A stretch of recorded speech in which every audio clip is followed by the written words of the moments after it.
Hello artists, it is Mrs. Simpson, and in this demonstration video I'm going to show you how to start and complete your week 1 Elements of Art line sketchbook assignments. So for this sketchbook assignment I encourage you to have two things. One, the reference guide that's going to help you fill out the worksheet. You can find this reference guide in your email, but it's in the course, and I encourage you to have this open on your computer screen and reference this sheet while you are completing the worksheet. This is what is worth the 10 points, and this is what needs to be completed and submitted to earn your credit for the week 1 Elements of Art sketchbook assignments. I printed the reference sheet, so I'm going to have this handy while I complete the sketchbook. So let's get started here. Remember, you must be printing the worksheet. It's going to make it a lot easier to have it printed and ready to go. If you don't have a functioning printer, that is something that you need to be working on with tech support to get your printer up and running properly so that you can easily print these 7 sketchbook assignments. Otherwise, you can ask someone else to print it for you. If you know someone with a working printer, you can go and have these printed, pay to have them printed. But I don't encourage that since you should have a printer from school. Otherwise, it would be up to you then to redraw what you see in the boxes here. All right, starting off with the first box. It's asking you to fill in the shape with cross contour lines. Now, if you're not too sure what those contour or cross contour lines are, that's we're going to come back here and reference our sheet. And right here, it's telling us what contour lines are and what cross contour lines are. And it's telling us to follow the contour of an object and emphasize form. Sure, we can do that. So coming back to this one here then, what I'm going to do is, and I'm going to use a pencil so I can easily erase, but I'm going to then gently draw in some cross contour lines, which is following the existing form here.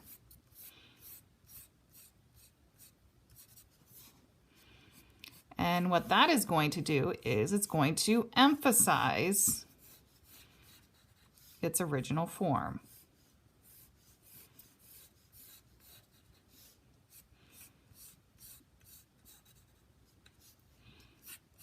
Okay, so that's the first one. Just using lines. We can go in and add some cross contour lines into the stem as well as the leaf there. All right. And you can go in and continue to rework that as you would like. All right, easy enough. The second box here is asking us to fill in the circles to show hatch and cross-hatching lines. Remember to draw the lines along the contour of the circles. So if you don't remember what these hatching or cross-hatching lines are, that's when you should go back to that reference sheet. And right here, it's showing us how to shade with lines. And it explains to you what the hatching lines are and what the cross-hatching lines are. So use this as a reference. So the first one here I'm going to do is a hatching. Hatching lines are parallel lines used to create value. So the closer together I have these parallel lines, these are lines that are not touching one another. The closer that I have them together, the darker my value is going to be. Remember, value is going from dark to light. And the further apart I have them, the lighter my value will be.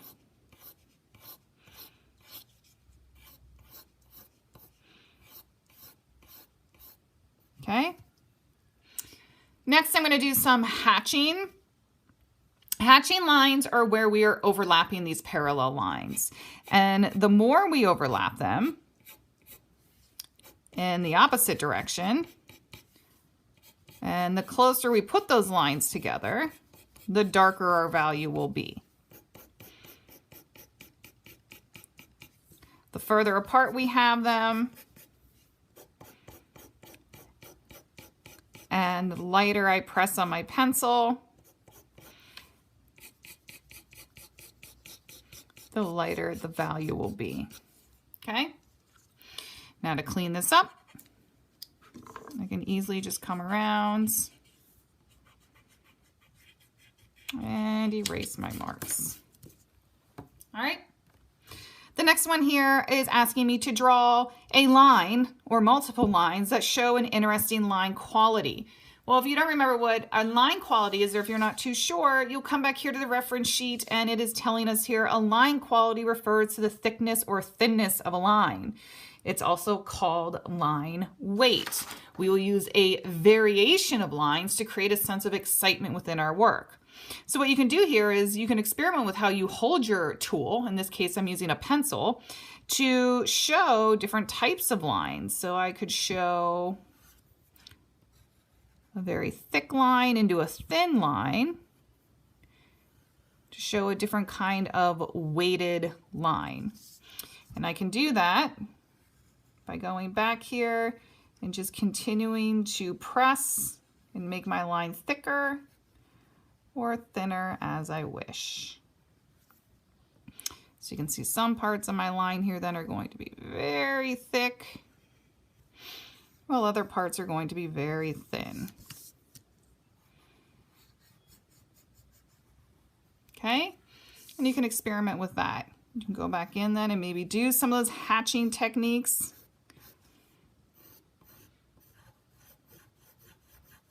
To make some parts thicker than others.